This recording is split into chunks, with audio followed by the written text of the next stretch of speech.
tienen la orden de matar y matan. La acción de la policía y de las Fuerzas Armadas fue disparar a matar, aplicar una pena de muerte que no existe en el Perú.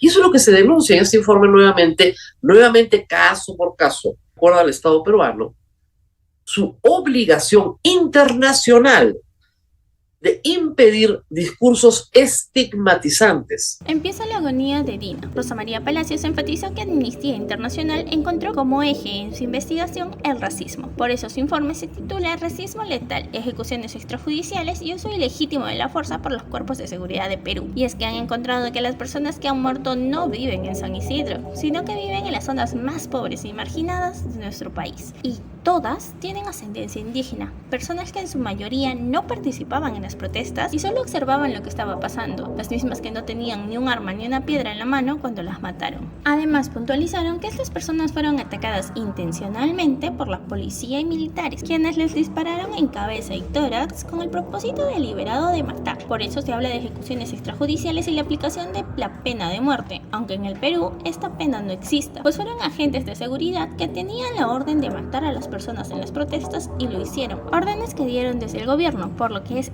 el responsable de estas muertes. A continuación te mostramos el video. Asesinadas han sido, atacadas por la policía intencionalmente, es lo que dice el informe, en cabeza y tórax, con el propósito deliberado de matar. Eso es lo que dice el informe y por eso se llaman ejecuciones extrajudiciales. En el Perú tampoco tenemos ejecuciones judiciales porque no tenemos pena de muerte. Pero en este caso se trata de agentes de seguridad que tienen la orden de matar y matan. Eso es lo que es.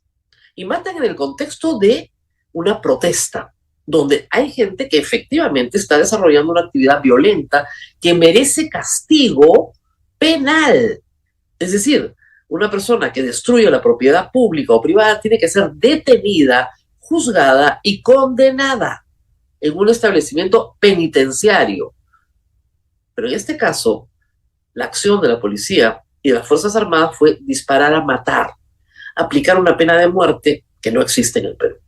Y eso es lo que se denuncia en este informe nuevamente caso por caso, nuevamente documentadamente. También se le recuerda al Estado peruano su obligación internacional de impedir discursos estigmatizantes que denotan el terruqueo permanente del que somos víctimas aquellas personas que le recordamos a todo el Perú que no tenemos pena de muerte. Esto ha sido reiterado por las autoridades de Amnistía Internacional el día de ayer. Aquí un pedazo de lo declarado por la secretaria internacional de Amnistía Internacional. Adelante. ¿Esta represión es producto de una política de gobierno? Sí. Con respecto a su pregunta, la represión, la violencia y las muertes nos hacen un llamado tanto a Amnistía Internacional, a la sociedad y a la Fiscalía a investigar quién es el responsable y cuál es la responsabilidad del Estado. Sin duda, la responsabilidad del Estado está involucrado en esto debido a la represión masiva y sistémica en contra de los manifestantes. Y esto puede tener o poder ser la señal de dos cosas. En primer lugar, o los líderes militares recibieron la orden de matar o no evitaron estas muertes. En ambos casos existe responsabilidad por parte del gobierno. Por lo tanto, sí, la represión masiva de los manifestantes y la violencia es responsabilidad del gobierno. Amnistía Internacional se ha pronunciado, hay que repetirlo por enésima vez, sobre los casos de violaciones de derechos humanos en Nicaragua, en Cuba, a donde no pueden entrar porque los han declarado siempre agentes de la CIA, o a la Venezuela de Maduro, donde han sido expulsados y perseguidos.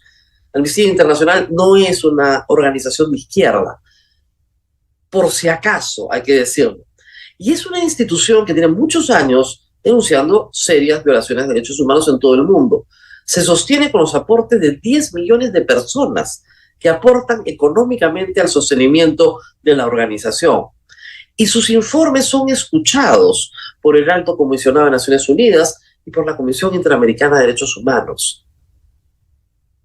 Así que hay que empezar por tener un poquito más de contexto internacional antes de hacer un mamarracho, como organizar un ataque que va a tener una repercusión internacional, porque reitero, el Estado peruano está obligado por disposiciones de distintos convenios internacionales a respetar algunos derechos humanos básicos que también están en nuestra Constitución.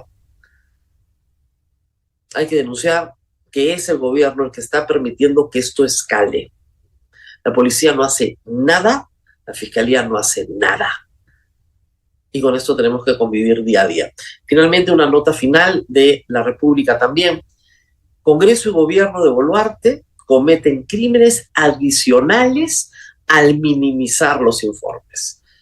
Por supuesto, esto es lo que acabo de explicar.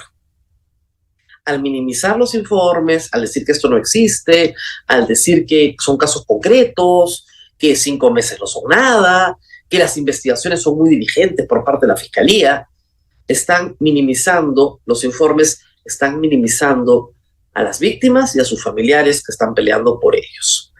Tarde o temprano se va a hacer justicia en estos casos, eso no lo duden. Sin embargo, esta no es lamentablemente esa hora. Pero la vamos a esperar y va a llegar. Vamos a la pausa. Como saben ustedes, yo me encuentro en México, en Guadalajara, como les dije al principio, y ayer han habido noticias en el Perú sobre el presidente de México. Vamos a la pausa y regresamos con eso. Muy bien, y vamos a hablar sobre, ¿significa algo ser declarado persona non grata? El presidente de México, el presidente López Obrador, se ha dedicado, hay que decirlo de manera, yo creo que injustificada, arbitraria, a meterse en asuntos que no son de su interés, porque el señor López Obrador no decide quién es presidente del Perú, ¿no es cierto? Ni siquiera vota en el Perú. Él no puede decir si la señora Boluarte es presidenta o no, o si el señor Castillo sigue siendo presidente o no. Él no es nadie, ¿no es cierto?, en el Estado de Derecho peruano para decidir quién es el presidente del Perú. Pero se le ha dado porque Dina Boluarte no es la presidenta del Perú.